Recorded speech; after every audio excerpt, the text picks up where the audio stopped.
오늘 본격 토론 주제로 들어가도록 하겠습니다. 최근 들어서 종편의 정치 시사 프로그램이 인기를 얻으면서 공중파에서도 다양한 시사 프로그램을 운영하고 있습니다. 그런데 한 가지 아쉬운 점은 우리 대구 경북의 정치 문화, 시사적인 문제를 본격적으로 다루는 프로그램이 없다는 것입니다. 이에 우리 양파TV 강성호의 야인청산에서는 우리 지역에서 일어나는 정치 사회 문제를 본격적으로 더듬어 보고자 합니다. 앞으로 9개월 앞으로 다가온 내년 지방선거를 앞두고 여러 가지 함화평이 나오고 있습니다. 그 가운데 유독 우리 대구는 관료 출신 단체장들이 많다 하는 이런 의견이 제시되는데요.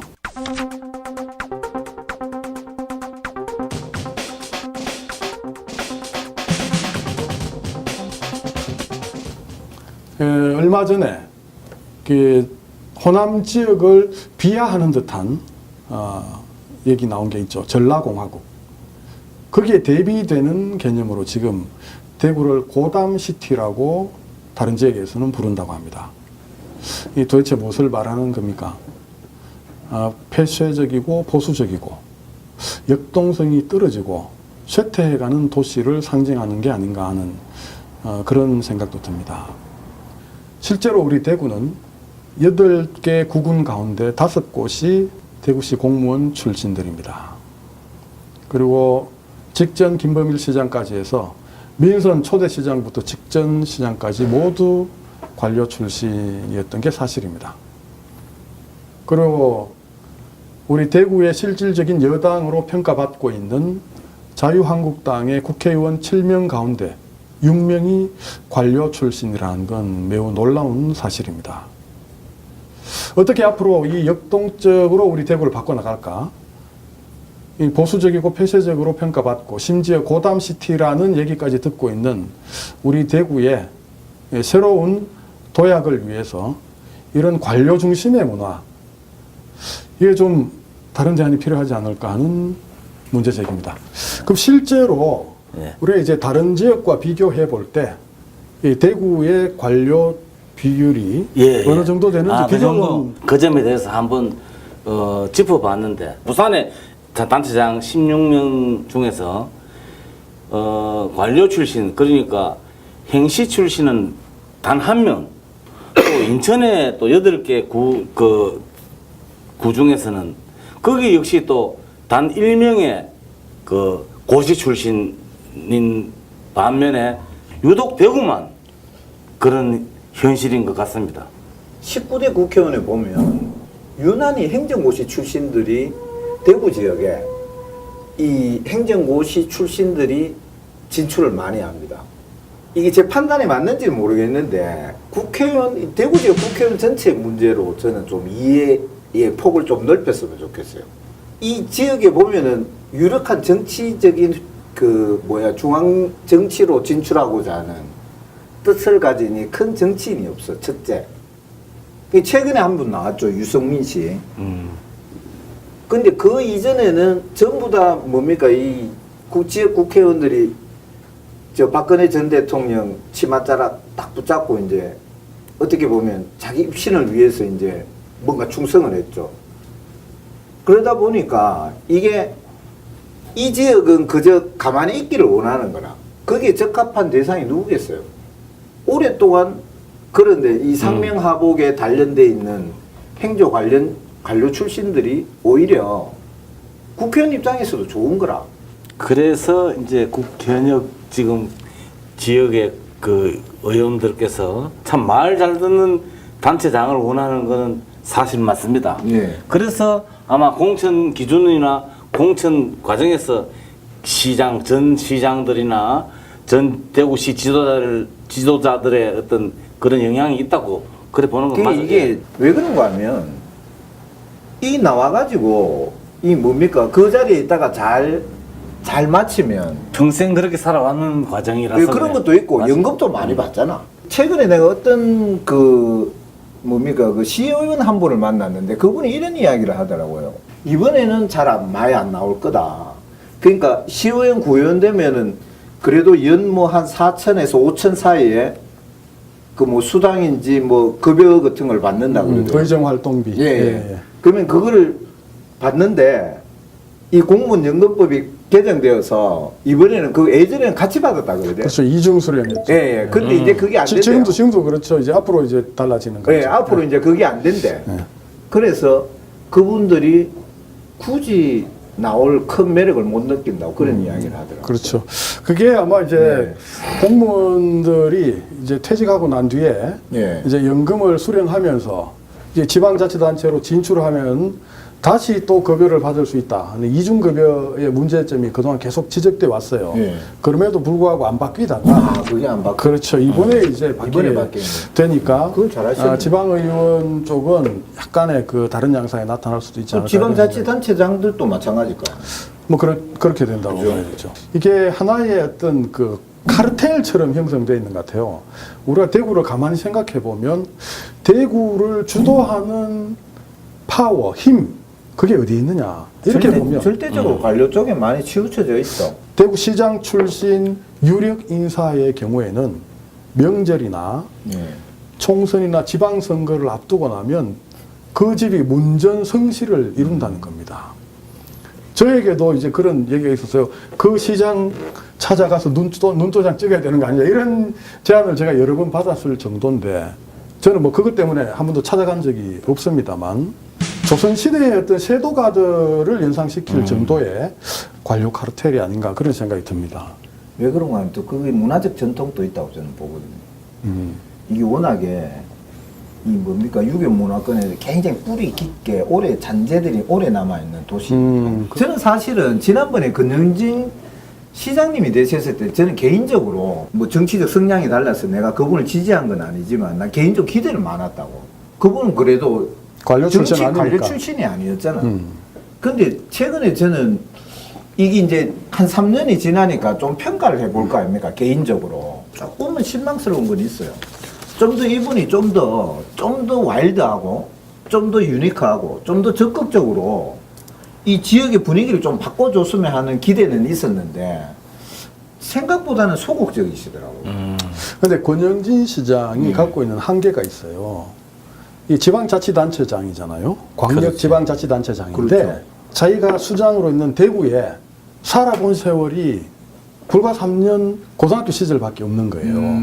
인맥이나 예. 학맥이나 지연 관계가 조금 부족하지. 저는 그 뭐 인맥이나 학맥 이런 것도 이제 자기의 개인 의사 결정이나 업무 추진에 미친 영향이 있겠지만 제일 큰 건 뭐 제 경험에 비춰보면 그렇습니다. 내가 과연 이 지역에 대해서 얼마만큼 잘 알고 이해하고 진정으로 이 지역에 필요한 일이 무엇인가 하는 걸 알 때 어떤 일을 할 것인가 하는 게 보인다는 거죠. 저는 조금 확장하면 이 시민들이 거기에서 약간 안정감을 느끼는 것도 있어요. 그렇지. 그렇죠. 그런 것도 있어요. 그 점에 대해서 잠깐 예. 들어가자면 안정감 느낀다 하는 게 사실 이 여론 주도층들이라. 그렇죠. 이 대구 예. 사회가 또 조금 진보보다는 보수적인 예. 도시입니다. 예. 그래서 이제 여론 주도층의 그 예전 상사의 그늘을 벗어나지를 못해. 그러면은 따라가게 될 수밖에 없는 거라. 저는 예를 들어서 김부겸 의원의 당선의 문제를 좀 새롭게 봐야 된다고 보는데 이 수성구가 상당히 보수적이라고 생각을 하죠. 다른 분들은. 보수적인 반면에 진보적인 대구에서 측면이 가장 많아. 진보적이에요. 그렇죠. 그렇죠. 그래 거기는 봅니다. 뭐 거의 누구나 다 동의합니다. 그렇죠. 이제 잘 사는 사람도 예, 많지만 그렇죠. 그러니까 똑똑한 사람도 많다는 거예요. 아, 그렇죠. 그럼요. 이제 전통적으로 이제 어. 보수냐 진보냐 이렇게 나눌 때는 이제 자본가들, 자본을 소유하고 있는 사람들이 보수적일 거다, 보수적이다. 그리고 이제 노동력만 가지고 어렵게 생활하고 있는 하층민들이 진보적이다 하는 게 이제 전통적인 분류 방식인데 오히려 이제 소득 수준이 높고 또 현실에 대해서 각도로 좀 분석할 수 있는 또 분석을 해 나가는 이런 쪽이 상대적으로 진보적인 선택을 많이 하는 것 같아요. 그러니까 그 김부겸 의원님 같은 경우는 수성 국민들이 이 선택할 수 있는 기라. 이게 이 사람이 민주당이지만 그렇다고 뭐 이쪽에 민주당에도 스펙트럼이 있을 거 아니에요, 그죠? 뭐 민주당 내에서도 그럼 이 사람은 뭐 민주당 내에서 5까지 있다면 뭐 한 3이나 4 정도에 위치하고 있으니까 대구 시민들도 지지하기가 어렵진 않은 거라. 제 생각에는 이래요. 이 동력이 저는 서구청에도 저는 있다고 봅니다. 남구도 있을 거고. 근데 이걸 무엇으로 발견해낼 건가? 이게 있잖아요. 대구에서 자꾸 우리가 이제 정치적인 문제로 다가가면 절대 해결이 안 된다고 봅니다. 왜? 이게 왜 그런가 하면 대구 시민들 이런 게 있어요. 왜 1번을 찍냐? 그러니까 한국당을 찍느냐? 이렇게 물으면 저쪽 사람들이 2번 찍으니까 내가 1번 찍는다. 이런 게 있어요. 진영 논리죠. 그야말로. 지역의 국회의원들이 좀 반성해야 됩니다. 이거는. 전적으로. 그러니까 이 정치적 영향력이나 주민들에게 이 뭡니까?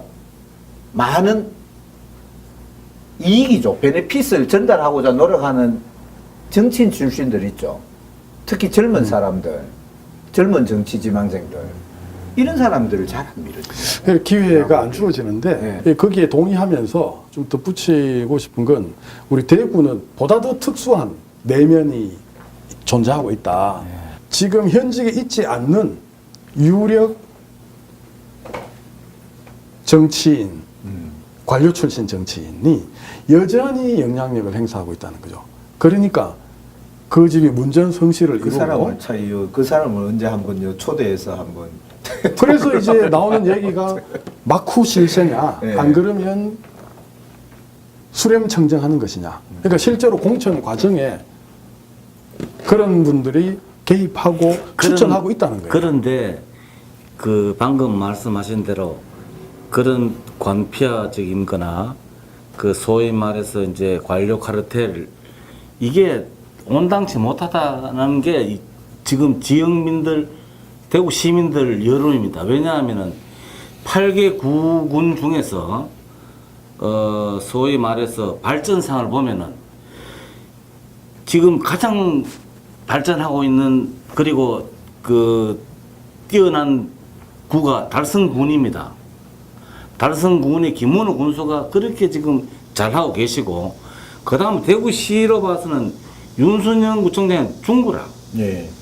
그렇게 하시죠. 그렇게 따지고 보면은 관료적인 분들이 단체장 하는 데는 그걸 뭘 하고 있느냐? 이제 네, 달성 이런- 그렇죠. 달성군과 이제 중구, 동구가 이제 관료가 아닌 민간인 아니, 출신 민간인 단체장인데 출신들이지. 이제 우리 이경균 평론가 말씀은 지금 대구의 변화 발전상을 우리가 눈으로 볼 때 이 관료가 아닌 지역의 단체장들이 사업을 진행하는 곳이 훨씬 더 낫다. 예. 역동성 있게 발전하고 있다. 이걸 그렇죠. 보여준다는 말씀이죠. 그런 이야기. 전적으로 동의합니다. 그거는 좀 말을 좀 격하게 하면 출신 성분 자체가 그 역동성을 저는 차이 나게 만든다고 보는 거죠. 예를 들어 관료 출신들은 자기들은 그냥 이 복종하는 걸 배우는 거잖아요. 그분들이 이 예를 들어서 20대 중반에 공직에 출마해서 공직에 들어와서 한 30년을 그죠? 계속 예예하다가 자기가 자치단체장이 됐어. 하루쯤에 그게 자기 그 습관이나 이 문화적 아이덴티티가 바뀌겠어요? 절대 저는 안 바뀐다고 봅니다. 흔히 대구를 보수의 본산이라 그러잖아. 근데 저는 이 보수의 본산이면 본산답게 좀 움직여줘야 돼. 대구 국회의원들이. 내가 예를 들어서 유승민이고 홍준표라면 이렇게 하겠어요. 적어도 우리 정당에 있는 국회의원들, 그죠? 아들 병력 있죠? 병력 관련해가지고 자진해서 다 올리겠어. 그 다음에 세금 납부한 거 다 올리겠어. 이제 우리 사회에 진보냐 보수냐 하는 이 진보 보수 문제는 별도로 언젠가는 한번 그 재정립할 필요가 있어요. 지금 정치권에서 진보 보수라는 얘기를 본격적으로 쓴 게 이제 지난 그 대선 앞두고 그 대통령 탄핵 전후로 해서 본격적으로 쓰여지기 시작했습니다. 그전에는 보수 진보라는 말을 쉽게 못 썼어요. 진보라고 그러면은 빨갱이나 간첩 정도로 생각하고 있다가 이 시간이 지나면서 최근 들어서는 이건 정치 편을 나누는 개념으로 써버리고 있어요. 진보냐 보수냐 하는 거를. 배터리 한 번만 갈고. 예. 야, 오래 했구나. 배터리 감충. 아니,